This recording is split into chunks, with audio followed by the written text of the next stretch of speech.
প্রথমত আপনি এনসিপির শীর্ষ নেতৃত্বে থাকা একজন মানুষ, আবার একই সঙ্গে আপনি আইনেরও মানুষ। আপনি কি একটু বলবেন মানে সত্যি সংবিধান সংস্কার বলুন বা এই জাতীয় পরিষদ গঠন করা কিংবা সর্বদলীয় কমিটি তৈরি করা, সংসদীয় কমিটি তৈরি করা, নানা রকমের প্রস্তাব আসছে, কোনো প্রস্তাবেই আসলে আইনগতভাবে একেবারে ফেলে দেওয়ার মতো কিনা, যেখানে আসলে ওয়াকআউট করে যেতে হবে এবং ওয়াকআউট করে গিয়ে পরিস্থিতি আসলে জটিলই হবে, ঠিকঠাক হবে বলে আপনি অন্তত মনে করেন কিনা? ধন্যবাদ আপনাকে। আমার অত্যন্ত প্রিয় সমালোচক মাননীয় এমপি মহোদয় মোশাররফ ভাইকে সালাম এবং শুভেচ্ছা, এবং আমাদের টিবিসির ভাইকেও সালাম এবং শুভেচ্ছা। আজকে যারা দেখছেন সবাইকে সালাম জানিয়ে শুরু করছি। দেখেন, পরিস্থিতিটা আসলে অত্যন্ত জটিল। জটিল এই কারণে যে এই যে আমরা যে জুলাই সনদ স্বাক্ষরিত হওয়া, লিখিত হওয়া এবং ঐকমত্য কমিশনের যখন সংস্কার প্রস্তাবগুলো নিয়ে আলোচনা হচ্ছিল, তখন বারবারই বিএনপির পক্ষ থেকে কিন্তু বলা হচ্ছিল যে 31 দফায় ওনারা যা বলেছেন সেই ভিত্তিতে ওনারা সংস্কারটা করবে, এটার জন্য এত চাপাচাপির কিছু নাই। কিন্তু আমরা তখন কিন্তু উল্লেখ করেছিলাম যে এই যে দেখেন 90-এর যে 3 দলীয় জোটের রূপরেখা, সেখানে থেকে আমরা তত্ত্বাবধায়ক সরকার ব্যতীত আর কোনো কিছুই কিন্তু পাই নাই। ওই সময় বিএনপি সরকার কিন্তু তাদের যেই শপথগুলো, সেই শপথগুলো রাখে নাই। এই কারণেই কিন্তু আমরা এবার এটার একটা সলিড ডকুমেন্টেশন এবং ইমপ্লিমেন্টেশন প্রসেসের জন্য জুলাই সনদ এবং জুলাই সনদ বাস্তবায়নের প্রক্রিয়াটা কি হবে সেই বিষয়টা এমফাসিস দিয়েছিলাম, এবং সেটার ভিত্তিতে গণভোট হতে হবে আগেই, সেটাও বলেছিলাম। এখন যখন বিএনপি থেকে প্রস্তাবনা আসলো যে নির্বাচনের দিনই গণভোট হতে হবে এবং সেটা আগে না, নির্বাচনের দিনই হতে হবে, আমরা তাদের কথা আস্থা রেখেছিলাম। ঠিক একইভাবে আস্থা রেখেছিলাম যখন নির্বাচনের না, একেবারে অভ্যুত্থানের পরবর্তী সময়, যখন যে সরকার পতনের ঘটনাটা একটা গণ অভ্যুত্থানের পরবর্তীতে একটা বিপ্লব পরবর্তী সময় হয়েছে, সেটা তো কনস্টিটিউশনালি হয় নাই না। তখন আমরা এই অভ্যুত্থানের পর সংবিধান স্থগিতকরণ, জুলাই ঘোষণাপত্রের মাধ্যমে সংবিধান স্থগিতকরণ এবং জাতীয় সরকার গঠনের প্রস্তাবনা দিয়েছিলাম, যেটা একটা বড় রাজনৈতিক দল যাদের দীর্ঘ রাজনৈতিক সংগ্রাম আছে তাদের কথাকে সম্মান জানিয়ে আমরা সেই জাতীয় সরকার গঠনও করতে পারিনি, জুলাই ঘোষণাপত্র ঘোষিত হয়নি এবং সংবিধানও স্থগিত করা সম্ভব হয়নি। তাদের প্রস্তাবনা অনুযায়ী সংবিধানের 106 অনুচ্ছেদের মতামত অনুযায়ী বিচারপতিগণের মতামতের প্রেক্ষিতে ইন্টারিম গভর্নমেন্ট ফর্মড হয়। আপনি যদি ওই রেফারেন্সটার দিকে তাকান, ওখানে কিন্তু স্পষ্ট উল্লেখ করা ছিল যে এই যে ইন্টারিম গভর্নমেন্ট ফর্মড হবে, এটা কি কনস্টিটিউশনালি হয়েছিল বলেন তো?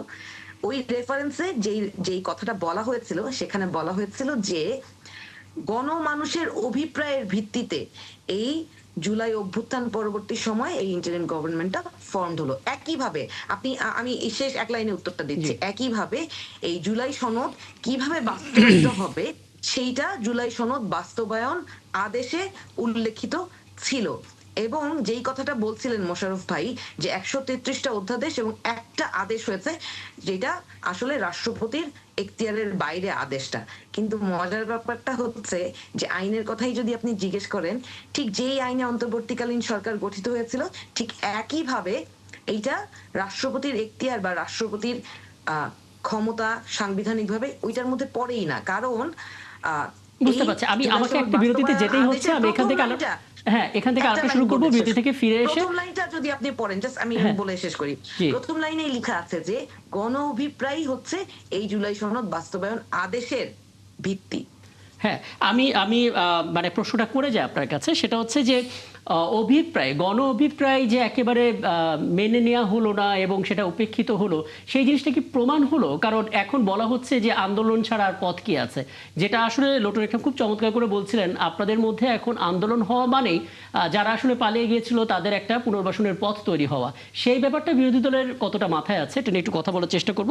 আমরা আবারও আলাপে ফিরতে চাই, এবং অ্যাডভোকেট হুমায়ুন নূর, আপনি বলছিলেন একটা বিষয় আপনার কাছে একটু জানতে চাই এই পর্যায়ে।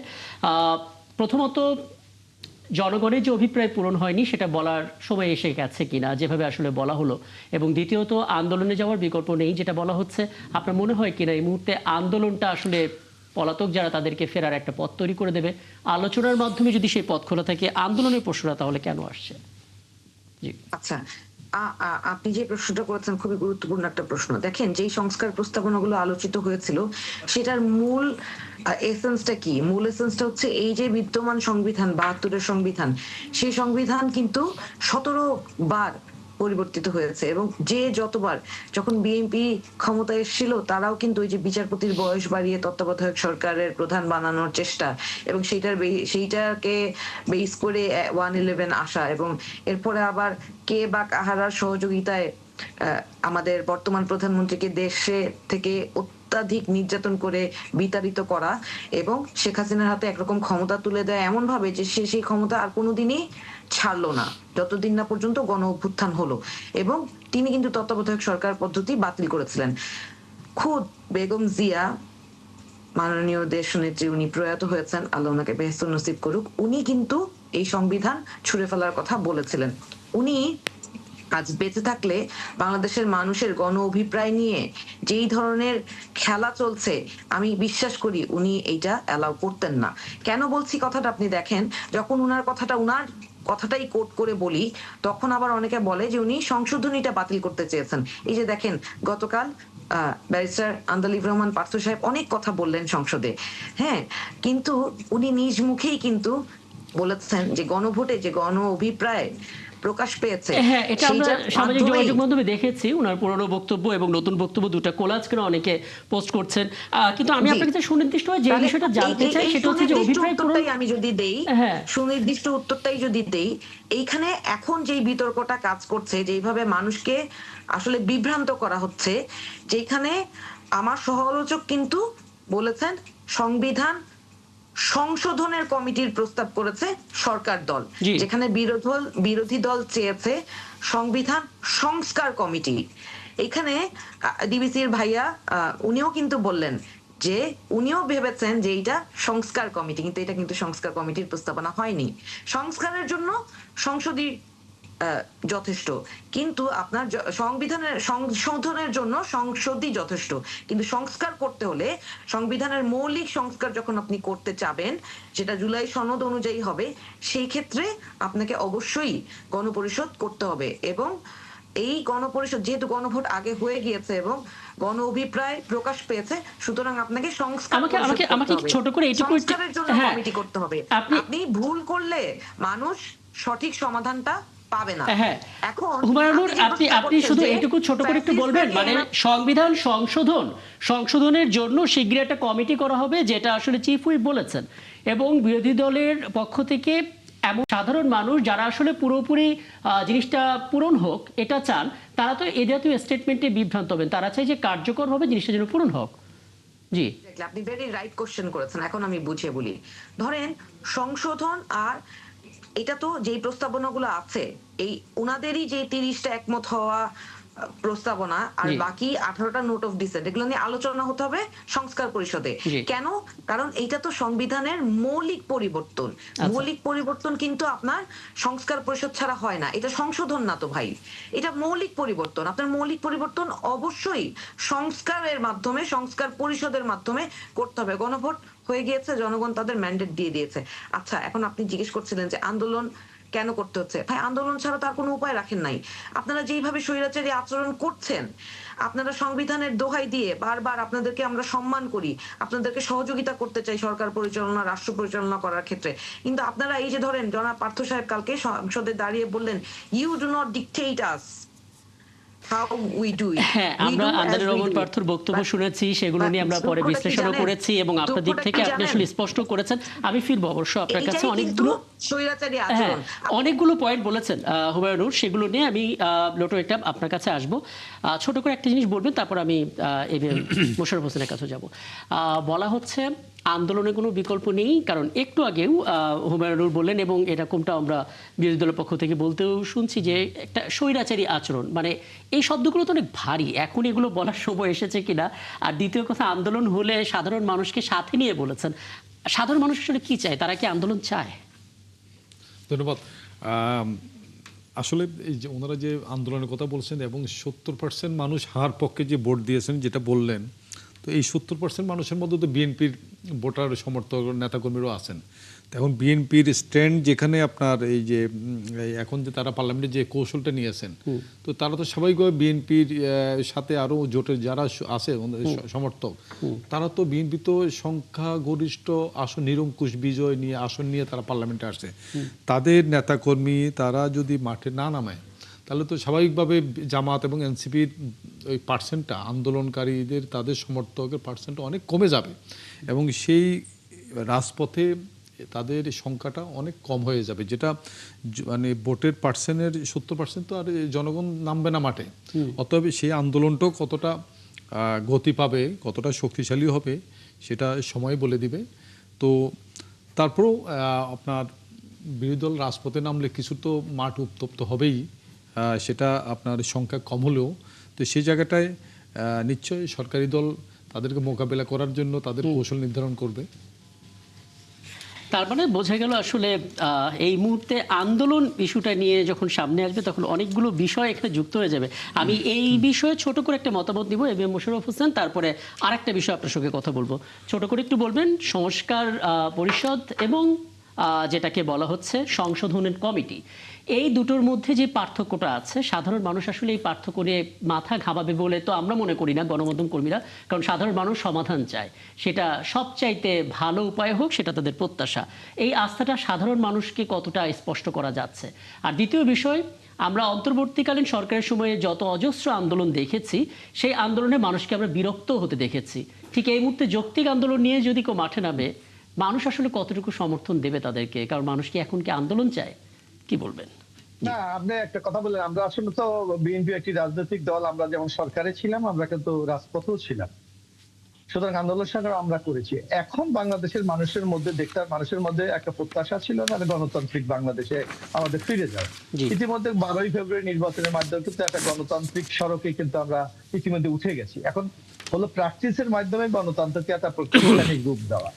এটা হলো কিন্তু জনগণের মূল কাঙ্ক্ষিত প্রত্যাশা আমাদের কাছে মনে হচ্ছে। তারপর আপনি দেখেন বাংলাদেশে এখন যে ক্রাইসিস, ইতিমধ্যে মধ্যপ্রাচ্যের যুদ্ধের কারণে আজকে আমাদের জ্বালানি সংকট, আজকে দেশ নানা সংকটের মধ্যে পড়ে গেছে। এই অবস্থায় নিশ্চয়ই বাংলাদেশের জনগণ আবার একটি নতুন করে আন্দোলন এইটা প্রত্যাশা করে বলে আমার মনে হয়। আমি এখন একটু আমার সহকর্মী এনসিপির নেত্রী যে কথাগুলি বলেছে, আমি একটু তার দু একটি কথা জবাব দিতে চাই। উনি বলেছে সংস্কার পরিষদ গঠনের মাধ্যমে এই তাদের দাবিগুলো বাস্তবায়ন করতে হবে। এখন আমি ওনাকে একটু বিনয়ের সাথে প্রশ্ন করতে চাই, বা উনি নিজেও সচেতন। আপনার নিশ্চয় মনে আছে যখন ঐক্যমত কমিশনের আলোচনা হয়, তখন রাজনৈতিক দলগুলি যে স্বাক্ষর করেছিলেন জাতির সামনে, সংসদ ভবনের সামনে দাঁড়িয়ে, আমরা কিন্তু বিএনপির পক্ষ থেকে স্পষ্ট ভাষায় এখনো বলছি, যেই জুলাই ঐক্যমত কমিশনে যেই সিদ্ধান্তগুলি হয়েছে, প্রত্যেকটি সিদ্ধান্ত অক্ষরে অক্ষরে আমরা বাস্তবায়ন করতে চাই। আমি একটু অধ্যাপক হুমায়রাকে আমি একটু নূরকে আমি একটু স্মরণ করে দিতে চাই। নিশ্চয়ই উনি জুলাই জাতীয় সনদটা উনি পড়েছেন। সেখানে কিন্তু একটা জায়গায় দেখেন বিএনপির পক্ষ থেকে একটি নোট অফ ডিসেন্ট দেওয়া হয়েছে। সেখানে কি বলা হয়েছে আপনি দেখবেন, যেটা সবাই মেনে নিয়ে কিন্তু জুলাই সনদে কিন্তু স্বাক্ষর করেছে। সেটা কি ছিল? মানে আপনি তো স্বাক্ষর মানে 92 বা কিছু 30টি বিষয় ঐক্যমত, বাকিগুলিতে নোট অফ দিচ্ছেন। সেখানে কিন্তু নোট অফ স্পষ্ট বলা আছে, অবশ্য কোন রাজনৈতিক দল বা জোট তাদের নির্বাচনী ইশতেহারে উল্লেখ করে যদি জনগণের ম্যান্ডেট লাভ করে, তাহলে তারা সেই মতে ব্যবস্থা গ্রহণ করতে পারবে। আপনি লক্ষ্য করেন আমরা 30টা বিষয়ে ঐক্যমত হয়েছে, আমরা কিন্তু 30টি বিষয়ে সংবিধান সংশোধন করে বাস্তবায়নের জন্য আমরা এখনো অঙ্গীকারবদ্ধ। এই ক্ষেত্রে কিন্তু আমাদের কোনো দ্বিতীয় কোনো কথা নেই। কিন্তু বাকিগুলি যেগুলি ঐক্যমত হয় নাই, সেগুলি কিন্তু ওই আলোচনা সভায় এই সিদ্ধান্ত হয়েছিল যে প্রত্যেকটি রাজনৈতিক দল তার নির্বাচনী ম্যানিফেস্টো উল্লেখ করবে। জনগণ যদি তাদের পক্ষে রায় দেয়, তাহলে তাদের সেই দলীয় ম্যানিফেস্টো অনুসারে সেটা বাস্তবায়ন করবে। ইতিমধ্যে বিএনপি তো 51% ভোট পেয়েছে। তাহলে এখন বিএনপি কি করবে? বিএনপি জনগণের পক্ষে যাবে? কারণ আমরা তো ইশতেহারে স্পষ্ট ভাষায় উল্লেখ করেছি। এক, দ্বিতীয়ত আরেকটি জিনিস দেখেন যে আমরা এই যে ঐক্য যেটা রাষ্ট্রপতি আদেশ দিয়েছে, সেটাকে আমরা কেন প্রতারণা বলছি? আপনি দেখবেন যখন ঐক্যমত কমিশনে স্বাক্ষর হয়, তখন কিন্তু নোট অফ ডিসেন্ট সহ স্বাক্ষর হয়েছিল, কিন্তু পরবর্তী সময় যেটা আদেশ জারি করা হয়, সেখানে কিন্তু নোট অফ ডিসেন্টের কোনো উল্লেখ করা হয় নাই। তাহলে আমি একটু প্রশ্ন রাখতে চাই হুমায়রা নূরকে। আপনি দেখবেন যে এই গণভর্তি হয়েছে, সেখানে কিন্তু 4টি প্রশ্ন শুধু রাখা হয়েছে। জি। অথচ আমরা কিন্তু ঐক্যমতে হয়েছিলাম প্রায় 84টি বিষয়। তাহলে কি ওনারা শুধু 4টি বিষয়ে বাস্তবায়ন চায়, না বাকিগুলো বাস্তবায়ন চায়? এটাও কিন্তু জাতির কাছে ওনাদের স্পষ্ট করতে হবে। তাহলে এই এটাও প্রশ্নের কিন্তু উত্তরটা তাদের নিয়ে কাছে আসি, করতে হবে। এই উত্তরটা নিয়ে আসি, এই প্রশ্নের উত্তরটা।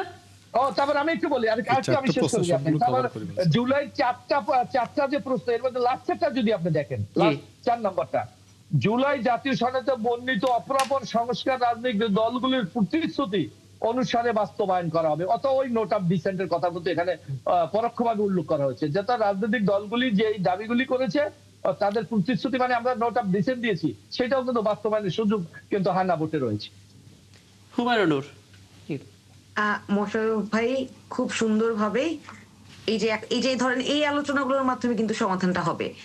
উনি যেটা বলেছেন যে নোট অফ ডিসেন্ট ছিল এবং নোট অফ ডিসেন্টে লেখা ছিল যে রাজনৈতিক দলগুলোর যদি ম্যান্ডেট পায় তাহলে সেই নোট অফ ডিসেন্ট অনুযায়ী কাজ করতে পারবে, এবং জুলাই সনদ যে আদেশ আছে সেখানে উল্লেখ করা আছে যে সংবিধান সংস্কার সংক্রান্ত যে 48টি প্রস্তাব সেইটা নিয়ে গণভোট হবে। গণভোট এর বাইরে যে প্রস্তাবনাগুলো নিয়ে আলোচনা হয়েছিল ঐকমত্য কমিশনে সেটা সংসদে সিদ্ধান্ত হবে। তাহলে যে 48টার মধ্যে 30টা ঐকমত্য হয়েছে, 3 নাম্বার প্রশ্নে কিন্তু লেখা আছে যে এই 30টা গণভোটের 3 নাম্বার প্রশ্নে যে এই 30টা বিষয়ে এই 30টা এক্সিকিউট করতে সরকার বাধ্য থাকবে। তার আগে যে দুইটা প্রশ্ন, সেই প্রশ্নগুলোতে স্পষ্ট প্রশ্ন করা হয়েছে যে ধরেন বিভিন্ন সাংবিধানিক প্রতিষ্ঠানের নিরপেক্ষতা এবং ইন্ডিপেন্ডেন্স এনশিওরড হইতে হবে, এবং 100 আসনে উচ্চকক্ষ পিয়ার সিস্টেমে হবে, সংবিধান সংস্কার সংক্রান্ত বিষয়গুলো ওখানে যাবে, এবং নারী সংরক্ষিত আসন না থেকে 100 আসনে সরাসরি নারীদের নির্বাচন হবে। তাহলে এই প্রথম দুইটা প্রশ্ন এবং 3 নাম্বার প্রশ্নে যে কথাগুলো উল্লেখ আছে, যে প্রশ্নগুলো উল্লেখ আছে, সেইগুলো 4 নাম্বার প্রশ্নে কিন্তু বলা আছে সেইগুলো ব্যতি রেখে জি, আপনি একটু পড়েন, লাইনটাই পড়েন, আমার সামনে খোলা নাই দেখেন, আমি মুখস্থ করেছি। না, আমরা তো 4 নাম্বার প্রশ্নে আমরা 30টির ব্যাপারে কিন্তু আমাদের কোনো দ্বিমত নাই। আমাদেরও দ্বিমত নাই, সেটা আমরা আমাদেরও বাস্তবায়ন দ্বিমত করবো। নাই, আমাদেরও দ্বিমত নাই। প্রথম যে একটা ছোট উদাহরণ দেই, ধরেন উচ্চকক্ষে আমরা সংবিধান সংস্কারের আলাপগুলো নিতে চাই, সংশোধনের আলাপগুলো নিতে চাই, যেগুলো আপনাদের ইশতেহারে আপনারা উল্লেখ করেছেন যে আপনারা আসন ভিত্তিক উচ্চকক্ষ করবেন, এবং জুলাই সনদে যেই কথাটা প্রস্তাবনা ছিল যেটা আপনারা নোট অফ ডিসেন্ট দিয়েছেন, এবং সেই অনুযায়ী আপনাদের ইশতেহার লিখেছেন যে উচ্চকক্ষে সংবিধান সংস্কারের কোনো আলাপ যাবে না। কেন যাবে না? এটা তো জনগণের জন্য প্রয়োজনীয়, এবং জনগণ সেটা বুঝেছে, সেইটাই গণভোটের একটা প্রশ্ন ছিল, এবং জনগণ সেইটার পক্ষে মতামত দিয়েছে। এবং তারপরে আপনি দেখেন যেই স্পেসিফিক ইস্যুগুলোতে জনগণ মতামত দিয়েছে, যে 100 আসনে নারীদের সরাসরি ভোট, এই যে উচ্চকক্ষে এটা অনেক লম্বা আলোচনা হয়ে যাচ্ছে, একটা বিষয় একটু বলবেন। হ্যাঁ, এখন আমি প্রতারণার জায়গাটা আমি স্পষ্ট করি, প্রতারণা জনগণের সাথে করা হচ্ছে, প্রতারণা ওনাদের সাথে কেউ করে নাই। কিন্তু এটাই তো প্রশ্ন জনাব হুমায়ুন নূর, অ্যাডভোকেট হুমায়ুন নূর, দেখুন একটা বিষয় একটু ছোট করে উত্তর দেবেন, কারণ মানুষ আসলে হাঁ ভোটে ভোট দিয়েছে কারণ তারা চায় পরিবর্তনটা আসুক। মানুষ আবার বিএনপিকে বেশি ভোট দিয়েছে, তার মানে বিএনপির উপরে আস্থা রাখছে পরিবর্তনটা তারা করতে পারবে। মানে দুই ধরনের ক্ষেত্রে তো আমরা জনগণকে প্রাধান্য দেব, তাহলে অনাস্থাটা কেন তৈরি হবে? এই জায়গাটাই আসি। দেখেন, জাতীয় নির্বাচন হয়েছে, সংসদ সদস্যদেরকে মানুষ ভোট দিয়ে জয়যুক্ত করেছে সংসদীয় কাজ করার জন্য, রাষ্ট্র পরিচালনার জন্য। এখন আবার আলাদাভাবে গণভোট হয়েছে, দুইটাকে তো মিলানোর সুযোগ নাই। গণভোটে যে প্রশ্নগুলোতে মানুষ সরাসরি মতামত দিয়েছে, সেই মতামতকে ইমপ্লিমেন্ট করা তো এই সংসদের দায়িত্ব। আপনি সেইটাকে বাদ দিয়ে আপনি একচ্ছত্রভাবে যদি জনগণ আপনাকে ম্যান্ডেট দিয়েছে বলে আপনি জনগণের মতামতকে উপেক্ষা করেন। একটা ছোট কথা, ভাইয়ের কথা ধরেই যদি বলি, এখানে আমরা আলোচনা করছিলাম যে আন্দোলনে কি বিএনপির সমর্থকরা নামবে কিনা। দেখেন, আমাদের প্রধানমন্ত্রী কিন্তু নির্বাচনের আগে গণভোটে হ্যাঁ দিতে বলেছে। এই 4টা প্রশ্নই তো ছিল, আমরা তো এই 4টা প্রশ্নেরই বাস্তবায়ন চাই, এর বাইরে তো কিছু বলছি না। আপনাদের নোট অফ ডিসেন্ট আছে, প্রথম 3টা প্রশ্নের ব্যতি রেখে যেগুলো আছে সেগুলো নিয়ে আমরা আলোচনা করব। সংস্কার পরিষদ করেন না, এর বাইরে এই 4টার বাইরে অনেক বক্তব্য ছিল আসলে বিরোধী দলের।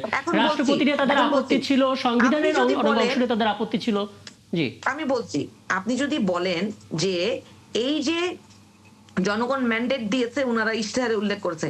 আপনি আপনার মুখ দিয়ে আপনি বলছেন যে 4টা প্রশ্ন নাকি জনগণ বুঝে নাই, তাহলে আপনার এত বড় ইশতেহারের পাই টু পাই কথা, যেটা এক সপ্তাহ নির্বাচনের হয়তো সামান্য এক সপ্তাহ আগেও প্রকাশ হয় নাই, সেটা মানুষ বুঝে আপনাদের ভোট দিয়েছে?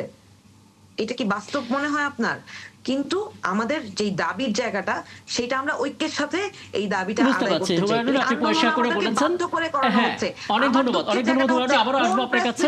কার প্রেসক্রিপশনে এই অস্থিতিশীল পরিস্থিতি ক্রিয়েট করা হচ্ছে, এইটা আমি জানতে চাই। আমরা কার চেয়েছিলাম জাতীয় প্রেসক্রিপশনে? ঐক্য। আসলে এই প্রশ্নটা তো মানে বিরোধী না, দলের না, নেতাকেও অনেকে হয়তো আমি করবেন, আমি তো কারণ জানি যে ধরেন মোশাররফ ভাইকে জিজ্ঞেস করেন, উনিও সংস্কার চায়, বিএনপির সবাই অনেকে সংস্কার চায়, কিন্তু কারা এবং কেন এই সংস্কারের পথে বাধা হয়ে দাঁড়াচ্ছে, এইটা আপনাদেরকে তদন্ত করতে হবে। মানুষকে আচ্ছা, কারা আন্দোলনের মুখে এবার ঠেলে মোশাররফ হোসেন, দিচ্ছে এই যে প্রশ্নটা অপ্রাসঙ্গিকভাবে, এটা হুমায়ুন আপনাকে করলেন আইডেন্টিফাই করতে যে হবে, কার কাকে প্রেসক্রিপশনে এনাবেল আসলে করার জন্য, সংস্কারে কার বাধা সাথে দিতে ডিল করে হচ্ছে এটা বা বাধা হয়েছে। দিচ্ছেন, আপনার মনে হয় কিনা কোনো প্রেসক্রিপশন এখানে আছে? থাকলে সেটা কার না প্রেসক্রিপশন, আসলে না কি না লেখা?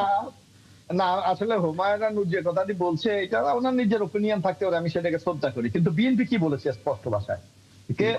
এখানে আমি একটা কথা বলি, হুমায়ুন নুরুরা প্রথম থেকে, স্টার্টিং থেকে তারা যে একটা ভুল একটা সিদ্ধান্তের মধ্যে আছে, এই দায়িত্বটা ওনারা আমাদের উপর চাপিয়ে দিতে চায়। যেমন একটা কথা আমি বলি, উনি বলেছে কিভাবে ইন্টিরিয়াম গভর্নমেন্ট গঠিত হয়েছে। আমার মনে হয় উনি আইনের লোক, উনি নিশ্চয়ই জানার কথা যে আমাদের কনস্টিটিউশনের গার্ডিয়ান কে? Supreme court.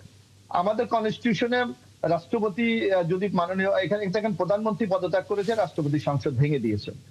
What is the next? এটা কিন্তু আমাদের কনস্টিটিউশনে নাই। তো কনস্টিটিউশন যদি না থাকে, তাহলে কভার করার জন্য কি বিধান আছে? আর্টিকেল 106 এ স্পষ্ট বলা আছে, আপনি যদি সংবিধানের কোন ক্ষেত্রে কোন সংকট আপনার কাছে দেখা দেয়, কোন সমস্যা দেখা দেয়, আপনি 106 এ সেখানে সুপ্রিম কোর্টের কাছে নির্দেশনা চাইতে পারেন। এটা অ্যাবসলিউটলি কনস্টিটিউশনাল ওয়ে, এটা কিন্তু অন্য কিছু না। ভাইয়া, এবং ওই নির্দেশনাতেই বলা আছে না যে না, আমি বলি একটু, গণ আপনার অভিপ্রায়ের ভিত্তিতে ইন্টারিম না না, গভর্নমেন্ট আমি একটু বলি, গণ অভিপ্রায় এখানে লেখা আছে, কনস্টিটিউশনের ওই রেফারেন্সেই লেখা আছে, আমি একটু বলি, বিচারপতিগণের সেই রেফারেন্সেই আছে। আমাকে একটু বলতে দেন। হুমায়ুন, যদি একটু শুনি, জি বলুন। হ্যাঁ, যদি আপনারা মনে করতেন যে আমরা এই কনস্টিটিউশন মানি না, কনস্টিটিউশন আমরা ফেলে দেব, আমরা একটা বিদ্রোহী সরকার করব, তাইলে হোয়াই আপনাদের আন্দোলনের 3 যোদ্ধা আসিফ, সজীব এবং মাহবুজ আলম, তারা এই রাষ্ট্রপতির অধীনেই তো শপথ নিয়েছে। তারা বলেছে যে জনগণের অভিপ্রায়ের কথা মাথায় রেখে তারা এই কাজটা করেছে। না না না, আপনি 106 এ আপনি যান, জনপ্রায় অভিপ্রায় নিয়ে কোনো কথা নেই, এটা সংবিধানের আর্টিকেল 106 হয়েছে। হুমায়ুন, আমি আপনার কাছে আসবো। হুমায়ুন, একটু কথা বলতে দেন, এবার মোশাররফ হোসেনকে আপনার কাছে পরবর্তীতে আসবো। জি মোশাররফ হোসেন, জি। হ্যাঁ, এটা 106 এর আলোকে হয়েছে। সুতরাং আপনাকে এখানে কনস্টিটিউশনাল গভর্নমেন্ট, এই কনস্টিটিউশনাল গভর্নমেন্টের নিয়ম মেনে কিন্তু আপনাকে চলতে হয়েছে, এবং যার জন্য আপনি কনস্টিটিউশন মানেন বলেই আপনি দেখবেন মহামান্য রাষ্ট্রপতি 133টি অর্ডিন্যান্স জারি করেছেন। কারণ যখন পার্লামেন্ট থাকে না, তখন অর্ডিন্যান্স জারি ছাড়া কোনো পথ থাকে না। সুতরাং সেই জিনিসটি অনুসরণ করেছেন। এখন ওনারা যদি বলেন যে রাষ্ট্রপতি অবৈধ, এই সংবিধান অবৈধ, এটা আমরা মানি না, আমার মনে হয় এটা একটা গণতান্ত্রিক যে আচরণ একটা রাজনৈতিক দলের কাছ থেকে, বা আমরা গণতান্ত্রিক মানুষ হিসাবে এইটা কোনোভাবে প্রত্যাশা করা যায় না। আমরা মনে করি কোনো বিশেষ উদ্যোগকে সামনে রেখে আজকে বাংলাদেশে একটা অস্থিতিশীল পরিস্থিতি তৈরি করার জন্য পরিকল্পিতভাবে এই ধরনের একটা পরিস্থিতি তার তৈরি করছে। আচ্ছা হুমায়ুন, আমি একেবারে শেষে আপনার কাছে কেবল 2 মিনিটের জন্য একটা বিষয় জানবো, আগের আলাপবাদ। আপনি শুধু এটুকু বলেন, মানে বিরোধী দল এবং সরকারের দলের মধ্যে একটা কমন গ্রাউন্ড হচ্ছে 2024, মানে সেই সময়টার কথা বিবেচনা করলে পার্লামেন্টে যারা আছে এই মুহূর্তে তারা প্রত্যেকেই রণাঙ্গনে ছিলেন এবং আপনিও ছিলেন। কিছু কিছু জায়গায় যদি বিশ্বাসের ঘাটতি তৈরি হয়, আস্থাহীনতা তৈরি হয়, এবং সেটা যদি শুরুতে এত হার্ড লাইনে যাওয়া হয়, ওয়াকআউট করে যাওয়া এবং পরবর্তীতে আন্দোলন ছাড়া কোনো বিকল্প নাই, কাদের প্রেসক্রিপশনে এগুলো হচ্ছে, স্বৈরাচারী মনোভাব, এই টার্মগুলো চলে আসে, আপনার কি মনে হয় না পরিস্থিতি আরো উত্তপ্ত হবে, যেটা সমাধান করা কঠিন হয়ে যাবে? এই জায়গাটাতে তো দুঃখ, বলেন, এই পরিস্থিতিতে তো আমাদের জাতীয় ঐক্যের সাথে এই সংবিধানের যে মৌলিক সংস্কারগুলো করা প্রয়োজন, যেটার কারণে এই অভ্যুত্থান হয়েছিল, যে ফ্যাসিজম মুক্ত করার জন্য, সেইটার দিকে ধাবিত হওয়ার কথা ছিল। কেন আমাদেরকে এই সংকটের মধ্যে ফেলা হচ্ছে, এটা তো আমাদেরও প্রশ্ন। আমি মোশাররফ ভাইয়ের এক কথায় একটা উত্তর দিই, আপনি 106 এ বলা আছে, আপনি না, ওই আলাপে যাবো না হুমায়ুন, আমার হাতে সময় নেই। এই উত্তরটা দিতেই হবে। আমি এক শব্দে শেষ করব। হ্যাঁ। উচ্চকক্ষে সরি, আপনি 106 তো আপনাকে ইন্টারিম গভর্নমেন্ট ফর্ম করার ভ্যালিডিটি দেয় না। 106 এ বলা আছে আপনি বিচারকগণের কাছ থেকে আপনি মতামত নিতে পারেন, অ্যাডভাইস নিতে পারেন। সেই অ্যাডভাইসেই লেখা আছে যে জন অভিপ্রায়ের ভিত্তিতে ইন্টারিম গভর্নমেন্ট ফর্ম হইল, এবং সেইটার দ্বারা এই কনস্টিটিউশনকে কন্টিনিউটি ধরে রাখা হয়েছে। আমরা তো আপনাদেরকে সম্মান করেছিলাম, আমরা তো সংবিধান বাতিল ওই সময়ই জি, ঘোষণা আমি দিয়েছিলাম। এই ইস্যুতে কিন্তু দীর্ঘ আলাপ আপনারা করলে আমার বলেছেন হাতে জাতীয় সময় থাকবে না, সরকার না উদাহরণ করে আমি এই ছোট ছোট 106 আলাপের এর মধ্যে reference আছি। নিতে। আপনি এক মানে এটা স্পষ্ট করেছেন আপনার জায়গা থেকে, কিন্তু একটা বাস্তবতা তো অনেকেই এটা জানতে চান, যেটা ABM মোশাররফ হোসেনও বলেছেন এবং সিনিয়র সাংবাদিক লোটন একরামও এটা বললেন, কোনটা আসলে ইম্পর্টেন্ট। মানে ঠিক এই মুহূর্তে একটা অদ্ভুতভাবে জ্বালানি সংকট তৈরি হয়ে গেল। আমরা দেখলাম সড়কে নানা রকমের দুর্ঘটনা ঘটেছে, সেখানে মন্ত্রীকে প্রশ্ন করা সংসদে, এই সমস্ত বিষয়গুলো তো ইম্পর্টেন্ট হওয়া উচিত। সেই জায়গাটা বাদ দিয়ে আমরা এখন সংবিধান সংস্কারের মধ্যে ঢুকে গেলাম। মানুষ কি আসলে ঠিক এই মুহূর্তে কোনটাতে কনসার্ন? তারা কি এই পাবলিক সম্পৃক্ত ইস্যুতে নাকি আসলে সংস্কারের ইস্যুতে? দেখেন, এই যে আসল দুঃখের কথাটাই বলে ফেললেন, যে এই যেগুলা ডিসাইডেড ইস্যু সেইগুলা কিভাবে বাস্তবায়ন হবে সেটা গণরায়ের অভিপ্রায়ের ভিত্তিতে এই সংবিধান সংস্কার কিভাবে হবে, এটা একটা ডিসাইডেড ফ্যাক্টর। গণভোটের মাধ্যমে জনগণ তাদের সিদ্ধান্ত জানিয়ে দিয়েছে, সেখানে বিএনপির সমর্থনও ছিল। তারপরে এখন এসে যেই বিতর্কটা তৈরি করা হচ্ছে, এই বিতর্কের কারণে জনগণকে আমরা সার্ভ করার ক্ষেত্রে আমাদের যে কন্ট্রিবিউট করার সুযোগ, আমরা ছায়া মন্ত্রিসভা করারও প্রস্তাবনা দিয়েছিলাম, সেইটার সুযোগটা ব্যাহত হচ্ছে। এই অস্থিতিশীল পরিস্থিতি কেন তৈরি করছেন আপনারা? সরকার গঠন করার আগে আমরা আমি আপনাদেরকে আসলে এটা অনেক জানতে প্রশ্ন চাইছিলাম করেছি। না অ্যাডভোকেট এইটা- হুমায়ুন, যেটা আমার না, কাছে না, এই জানতে যে চাওয়া ধরেন ছিল জ্বালানি সংকট নিয়ে আমরা সংবিধান, আলাপ করা উচিত। হ্যাঁ সংবিধান ইস্যুতে। আচ্ছা ঠিক আছে, আমি আপনার বক্তব্যের উত্তরটা পেয়েছি। আমি সবশেষ ABM মোশাররফ হোসেন 1 মিনিটের মধ্যে একটা অ্যান্সারটা নিব। মানে আমরা আসলে সংবিধান নিয়ে অনেক আলাপ দেখতে পাচ্ছি, কিন্তু সেই আলাপের মাঝখানে গিয়ে আমাদের জনগণের সাধারণ যেই সংকট, সেই সংকট কি হারিয়ে যাচ্ছে কিনা?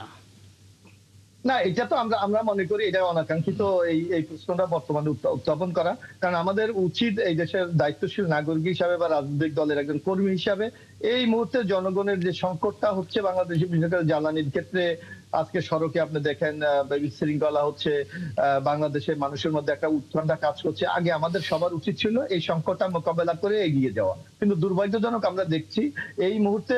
এবং আমি সবচেয়ে দুঃখজনক ভাবে আমি বলতে চাই, আমি তো একজন এই সংসদের একজন সংসদ সদস্য।